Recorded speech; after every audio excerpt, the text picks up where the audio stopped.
તો સુરતના વરાછાના એમએલએ કુમાર કાનાણીનો વધુ એક લેટર બોમ્બ. સરથાણા પોલીસે 8 લાખનો તોડ કર્યાની સીએમને ફરિયાદ કરી છે.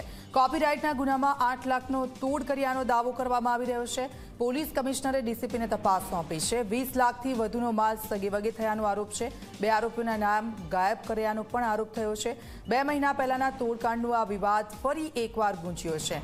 8 થી 10 પોલીસ કર્મચારીઓએ રેડ કરી હતી અને પોલીસ કોન્સ્ટેબલ સ્કોડા કારમાં રૂપિયા લઈ ગયા હતા તેવો પણ પત્રમાં દાવો કરવામાં આવી રહ્યો છે.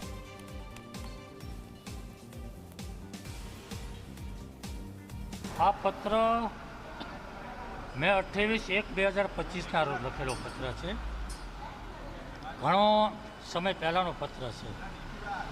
સરથાણા પોલીસ સ્ટેશનમાં કોપીરાઇટની જે રેડ પડી હતી અને રેડની અંદર જે કંઈ કાર્યવાહી થઈ એ કાર્યવાહી પોલીસની શંકાસ્પદ હતી અને એની ફરિયાદ મારી પાસે આવી હતી અને ફરિયાદને આધાર પર ખરેખર હકીકત શું છે, પોલીસની કાર્યવાહી ખરેખર શંકાસ્પદ છે કે કેમ તેની તપાસ કરવા માટે મેં પત્ર પોલીસ કમિશનરને લખ્યો હતો અને પત્રનો જવાબની હું રાહ જોઈ રહ્યો હતો.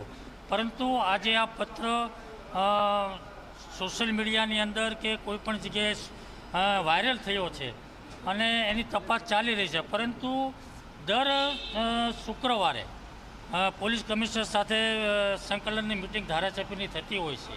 આ પત્રની મારી જે માગણી હતી તપાસની એ તપાસ થઈ રહી છે કે કેમ એનો જવાબ હું પોલીસ કમિશનર પાસે માગવાનો છું.